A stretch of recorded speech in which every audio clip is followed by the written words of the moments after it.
అన్నా నిజంగా నల్లజెరువు అనేటటువంటిది నా గ్రామం. ఈ గ్రామంలో దీన్ని డెవలప్ చేయాలనేటువంటిది కూడా ముందు నుంచి నా కోరిక ఉండే.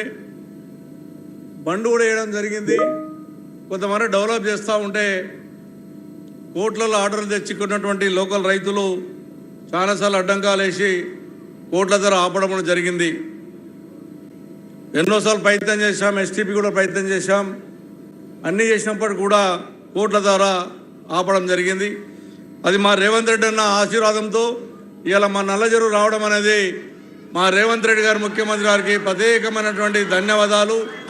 కూకట్పల్లి శాసనసభ్యునే కాకుండా కూకట్పల్లి ప్రాపర్ గ్రామస్తునిగా, కూకట్పల్లి శాసనసభ్యునిగా మా రేవంత్ రెడ్డి అన్నకు ఉదయపూర్వక ధన్యవాదాలు తెలియజేస్తా ఉన్నాను.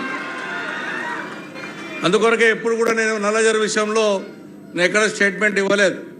మా హైడ్రా కమిషనర్ గారు చేస్తున్నటువంటి నల్లజెరువుని డెవలప్ చూస్తే నేను అభినందన కూడా మా హైడ్రా కమిషనర్ గారికి నల్లజెరువు విషయంలో అభినందనలు కూడా తెలిపానని చెప్పి కూడా సందర్భంగా తెలియజేస్తూ ఉన్నాను.